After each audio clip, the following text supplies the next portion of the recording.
बिस्मिल्लाह रहमान रहीम। अस्सलाम वालेकुम नाज़रीन, आप देख रहे हैं गुजरात न्यूज़। खबर शामिल करने से पहले गुजारिश है कि हमारे चैनल को सब्सक्राइब कर लें, वीडियो को लाइक करें ताकि हर नई आने वाली खबर बर वक्त आप तक पहुंच सके। नाज़रीन, गुज़श्ता रोज़ गुजरात इंतज़ामिया की जानिब से गुजरात प्रेस क्लब के सदर और उनके मेंबरान पर एक मुकदमा दर्ज किया गया, जिसके बाद इस मुकदमा की मजम्मत की गई सियासी जो रहनुमा है उनकी जानिब से, और ख़ास तौर पर साबिक M N A Chaudhry Abid Raza Kotla ने चौधरी बरदरान पर तनकीद की और इस मुकदमा की जो है वो शदीद अल्फाज में मजम्मत की। उनका कहना था कि गुजरात में जब भी चौधरी बरदरान की हुक्मरानी का सूरज चिमका तो वकला या सहाफ़ी बरदरी हमेशा तारीकियों में क्यों गिरे रहे, एहतसाब के इन सतूनों को क्यों निशाना बनाया जाता रहा। गुजरात इंतजामिया की जानिब से गुजरात प्रेस क्लब के सदर और उनके मेंबरान पर बेबुनियाद और मन गढ़ंत मुकदमात दर्ज करने की शदीद तरीन अल्फाज में मजम्मत करते हैं। ये कार्रवाई सिर्फ सहाफ़ियों को हरासा करने की बुज़दिलाना कोशिश नहीं, बल्कि आज़ादी सहाफ़त पर एक सोची समझी कदगन और माशरे को सच्चाई से महरूम रखने की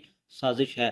सहाफ़ी हमारे माशरे के ज़मीर की आवाज़ हैं, वो हक़ाइक़ को बेनकाब करने के लिए हर ख़तरा मोल लेते हैं। उन्हें झूठे इल्ज़ामात और फ़र्ज़ी मुकदमात से कभी भी खामोश नहीं कराया जा सकता। ये ज़ालिमाना इक़दाम आईन पाकिस्तान में दिए गए आज़ादी इज़हार के बुनियादी हक़ की तौहीन है। हम रियासती अदारों से मुतालबा करते हैं कि वो इस गैर आइनी और गैर कानूनी इक़दाम का फौरी नोटिस लें और गुजरात पुलिस को ये बेबुनियाद मुकदमा फौरी तौर पर वापस लेने का हुक्म दें। सहाफ़ियों को खौफ और दबाव से आज़ाद होकर अपना पेशा वराना फ़राइज़ सरंजाम देने का हक़ है।